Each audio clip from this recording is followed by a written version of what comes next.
Hi, this is Tim Santoni, and welcome to Santoni Spotlight. Today, David Mitnick joins us. David's coming in from New York. David is the head man over at DomainSkate. David, thanks so much for joining the show. Thanks for having me, Tim. Appreciate it. So before we get started, I think it's important maybe give our viewers just a little bit of reference on who you are, how you got to this point, and a little bit about what you're doing with DomainSkate today. Sure. So I started my career actually on the legal side, working in intellectual property law. Did that for almost 12 years here in New York, and got involved with some terrific companies and helping them protect their brands, really all on the legal side, and decided at a certain point that I really wanted to create technologies that would help them discover the things that were problematic for them. So one of the things that I struggled with as a lawyer was finding the problems. A lot of times when it came to me, it was pretty late. There was some severe damage done to the company or the brand or customers, whether it was lost revenue or tarnishment of their image. And so with DomainSkate, what we do is we do brand protection. We help companies find the problems that exist online, whether it's cyber squatting, typo squatting, fake social media handles, that sort of thing. And it's been a lot of fun. Well, that's great. So in your time, working as an attorney and now kind of going into more of the technology and the brand protection side, I mean, maybe give us a couple, 2-3 examples of some really good cases where, DomainSkate was involved in the technology, whether it's a client success or a success for DomainSkate, where the technology and the use of the technology really led to, an endpoint that was beneficial, either saving the client money or helping them protect their image on brand online, maybe something like that.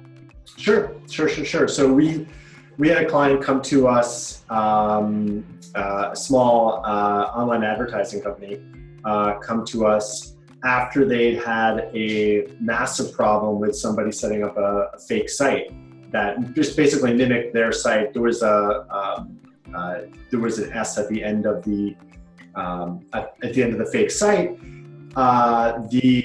The scammers started sending out emails to their customer base saying, "Hey, sign up and advertise here," and asking them to re-up with online advertising. A lot of the customers did. They spent money that they never got back, and it was a huge black eye for the client. So what we did, we put them into our monitoring system, and interestingly enough, they started getting hit with a couple more of these things because it worked so well the first time. But we were able to find it.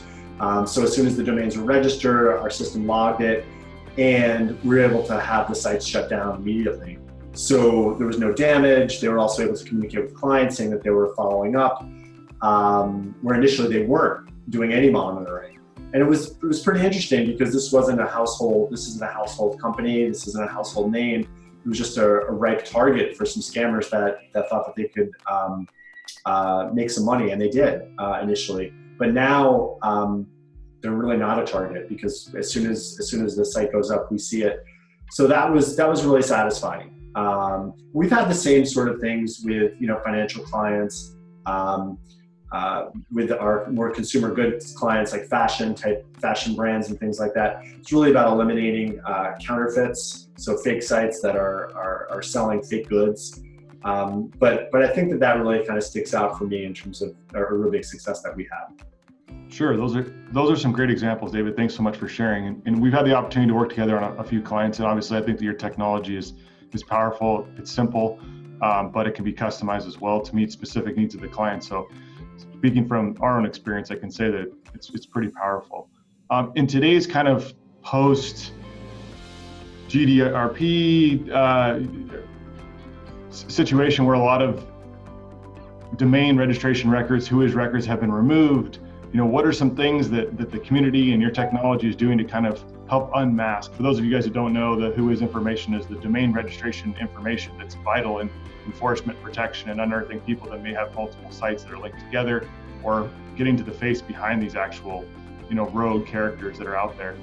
So what are some things that you're seeing being done to try and combat that? I know it's kind of early and there's a lot of stuff going on, but maybe share your take on that, David.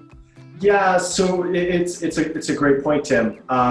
It's interesting having a company called DomainSkate, and we're trying to become, in some ways, sort of a little bit less domain centric. And that's not that we're emphasizing our research and monitoring activities, but it's about finding new ways to get some of this information, particularly with Whois. So it's really a shame that that Whois has been so scaled back.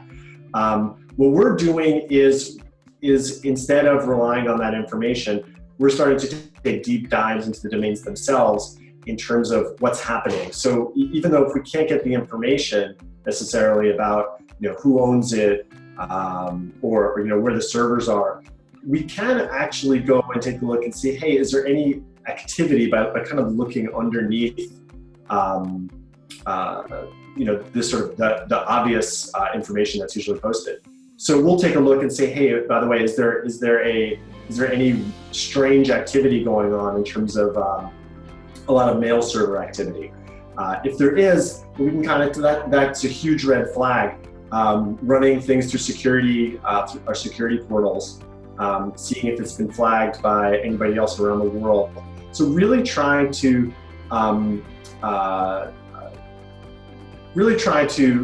get as much information from a lot of different sources. It's really kind of become, and I'm sure you've seen this, it's become kind of a collective effort with working with not just us, but with, for us, we're working with other security companies, we're working with investigation firms like yourself, and trying to get as much information as we can. Gotcha. Yeah, that's a good point. It's obviously changing, and now it's becoming, there's more tools and more sources to get to the bottom of it. And as DomainSkate moves along and the technology changes, obviously very, very powerful in the area of domains and trademarks and online attacks, phishing and other online scams that obviously cause confusion and erosion of assets and people losing money. But in your view, where is that industry heading in terms of those online platforms to kind of monitor, and where do you see DomainSkate going? Oh, that's a great question. For us, I think we like to talk about we like to talk about this by using sort of a financial analogy, and that's measuring assets and liabilities. Thinking about what a lot of companies don't even really understand what they own in terms of their own intellectual property, in terms of whether it's domains, social media handles. It also might be that some of their domain names are actually not even owned by them. It could be owned by, if it was registered by even, let's say, an intern that was working, and they put their name in there instead of the company name. So what we're trying to do is to work with our clients to take a look at what they own in terms of on the asset side, and then also look at the liabilities, and that would be the things that they don't own that could be problematic. So our focus going forward is really on creating the technologies that allow companies to see what they have, what they've on the asset side, what the problems might be, and then acting on those problems. And sometimes it means getting involved with investigation firms like yourself and working more broadly. So there are certain situations where you need boots on the ground in order to stop certain types of fraud, particularly when you're dealing with customs and counterfeits and things like that. But really using the portal as a way to keep track of everything and to understand, what your presence is online. Yeah, I think that's the key point, because I see and work with a lot of our customers. They don't even know what they have and what they don't have, and that's the starting point.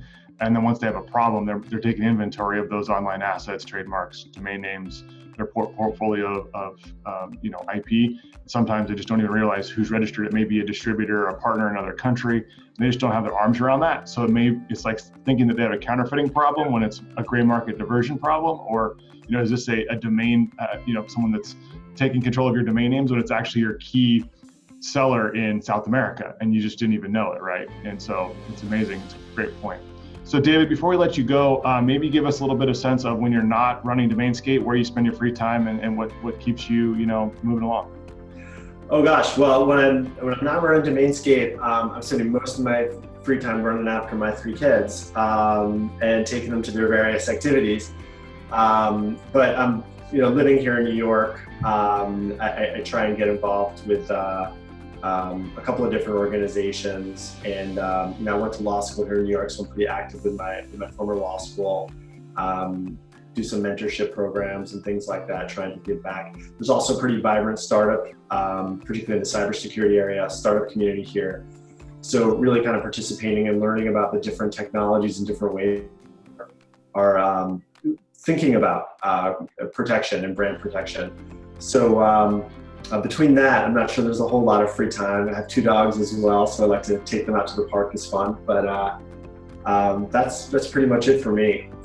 Awesome. Well, David, thanks so much for joining the show. We'll definitely link up all your contact information and information about DomainSkate in case anyone wants to reach out. If you have any questions for David or myself, please leave them in the comments below. We'll be sure to reach out and respond. And again, thanks so much for taking the time to come on, David, and all the best. Appreciate it, Ted. Thanks so much. Anytime.